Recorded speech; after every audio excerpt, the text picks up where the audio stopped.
Critical point TV के नाजरीन अस्सलाम वालेकुम।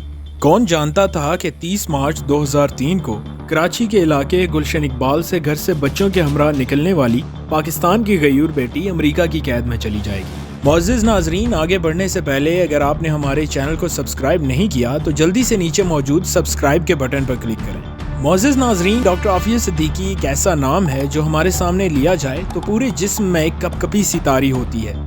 इसकी वजह शायद हमारी बेबसी है कि हमारे हाथ में कुछ नहीं है, या फिर ये कि मसरूफ जिंदगी में उनके बारे में सोचने के लिए वक्त नहीं निकाल पाते और शर्मिंदगी का एहसास ना चाहते हुए भी हमें अपने हिसार में ले लेता है। लेकिन सवाल यहाँ ये पैदा होता है कि इस एहसास के बाद वो हक जो डॉक्टर आफिया का हम पर है, क्या वो अदा हो जाता है? मुअज़्ज़िज़ नाज़रीन, डॉक्टर आफिया सिद्दीकी के मुतालिक बहुत सी कहानियाँ सुनाई जाती रही हैं और पाकिस्तानी मीडिया ने भी आफिया सिद्दीकी को कैश करवा के बेपनाह रुपया भी कमाया है। इसके बावजूद असल हकीकत से आवाम को दूर रखा गया। आज हम आपको उनकी कैद की वजूहात के मुतालिक असल हकायक से आगाह करेंगे। नाजरीन, डॉक्टर आफिया सिद्दीकी 2 मार्च 1972 को कराची में पैदा हुई और अपनी इब्तदाई तालीम मुकम्मल करके 1990 में स्टूडेंट वीज़ा पर अमेरिका की रियासत टेक्सास में पढ़ने के लिए गई। उनका एक भाई पहले से वहाँ मौजूद था जो आर्किटेक्ट बन रहा था। मुअज़्ज़िज़ नाज़रीन, याद रहे कि डॉक्टर आफिया सिद्दीकी की ज़िंदगी बहुत सादा थी। नावल, न्यूज़, फिल्में और खेलों से उन्हें कोई दिलचस्पी नहीं थी। उन्हें सिर्फ पढ़ाई का और इस्लाम की तरवीज का शौक था। शुरू ही से दीन इस्लाम से मोहब्बत करती थी और अपने सर को स्कार्फ से ढांप कर रखती थी। उनके बारे में ये भी कहा जाता है कि उन्होंने कुरान मजीद हिफ्ज़ कर रखा था। पिछली 2-3 सदियों में भी उन जैसी खातून कोई नहीं पैदा हुई। दोस्तों, डॉक्टर आफिया सिद्दीकी ने अपनी बाकी तालीम वहीं अमेरिका में ही मुकम्मल की। 1992 में उन्होंने अपनी रिसर्च की बिना पर $5000 अमेरिकी का इनाम भी जीता। 1995 में एक साइंटिस्ट अमजद मोहम्मद खान से आफिया की शादी हो गई। आफिया के 2 बेटे और 1 बेटी थी। डॉक्टर आफिया सिद्दीकी को बर्बाद करने की इब्तिदा उसी के शौहर के हाथों हुई। ये इंसान बाद में CIA का बहुत बड़ा मोहरा बन गया था और उन्हीं के कहने पर उसने सारा खेल खेला। दोस्तों, डॉक्टर आफिया सिद्दीकी एक न्यूरोसर्जन थी और बायोकेमिस्ट्री पर काम करते हुए उन्होंने ऐसी शानदार रिसर्च तैयार की थी कि आज भी अमेरिका क्या दुनिया के बड़े बड़े साइंटिस्ट भी ऐसी रिसर्च नहीं कर सके। उनकी रिसर्च से दुनिया के वो बड़े खतरनाक हथियार बन सकते थे जो अभी तक नहीं बने। आफिया अपनी रिसर्च से सिर्फ पाकिस्तान और आलम इस्लाम को फ़ायदा देना चाहती थी, जबकि अमरीकियों की ख्वाहिश थी कि आफिया अपनी रिसर्च हमें दे और हमारे लिए काम करे। आफिया सिद्दीकी को खतरा था कि अगर मैंने अपनी तहकीकी फार्मूला उन्हें दे दिया तो ये पहले की तरह इस हथियार को भी मुसलमानों के खिलाफ इस्तेमाल करेंगे। इसी बिना पर आफिया ने साफ इनकार कर दिया।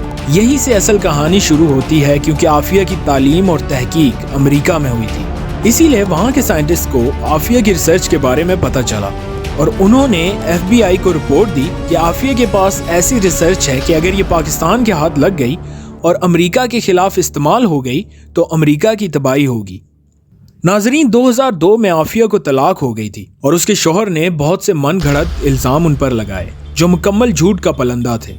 आफिया पाकिस्तान में रहकर पाकिस्तान के लिए काम करना चाहती थी और पाकिस्तान को भी चाहिए था कि उसकी रिसर्च से फ़ायदा उठाता, मगर जनरल परवेज मुशर्रफ ने 2003 में अपनी जिंदगी की सबसे बड़ी गलती करते हुए आफिया को अमेरिका के हवाले कर दिया।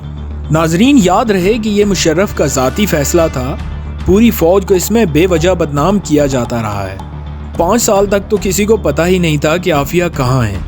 जब आफिया की गिरफ्तारी की खबर आम हुई तो उस वक्त तक मुशर्रफ की एक गलती की बिना पर आफिया और पाकिस्तान बहुत कुछ खो चुका था। अमरीकियों ने डॉक्टर आफिया सिद्दीकी से रिसर्च लेने के लिए उन पर बहुत जुल्म किए। उन्हें जिस्मानी तशद्दुद के साथ साथ जिनसी तशद्दुद का निशाना बनाया जाता रहा। इस दौरान उनके 2 बच्चों को भी कत्ल कर दिया गया।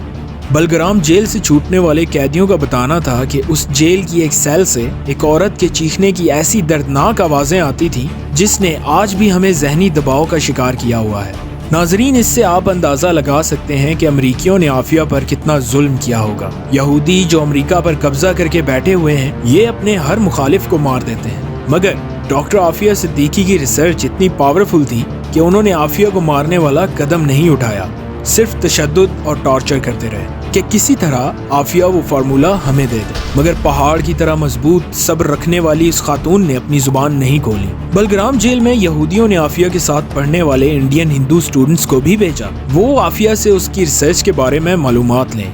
आफिया को पता था कि अगर ये रिसर्च मैंने उन्हें दे दी तो इसके बाद ये मुझे भी मार देंगे। اس خطرناک فارمولے کو مسلمانوں کے خلاف استعمال کریں گے، اس لیے عافیہ نے ان سٹوڈنٹس کو بھی خالی ہاتھ واپس بھیج دیا۔ امریکی چاہتے تھے کہ اگر عافیہ اپنی ریسرچ ہمیں نہیں دیتی تو یہ کسی اور کے بھی نہ کام آ سکے، اسی لیے انہوں نے عافیہ پر اتنا ظلم اور جسمانی تشدد کیا کہ وہ ذہنی طور پر مکمل مفلوج ہو چکی ہیں، مگر پہاڑ کی طرح مضبوط صبر رکھنے والی اس خاتون نے اپنی زبان نہیں کھولی۔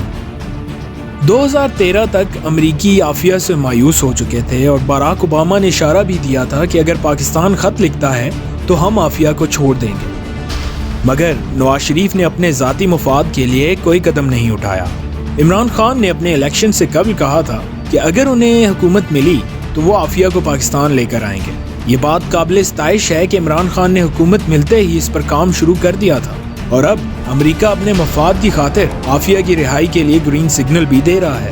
اگر عمران خان اپنی کوشش جاری رکھیں گے تو امید کی جا سکتی ہے کہ ڈاکٹر عافیہ صدیقی بہت جلد پاکستان میں ہوں گے۔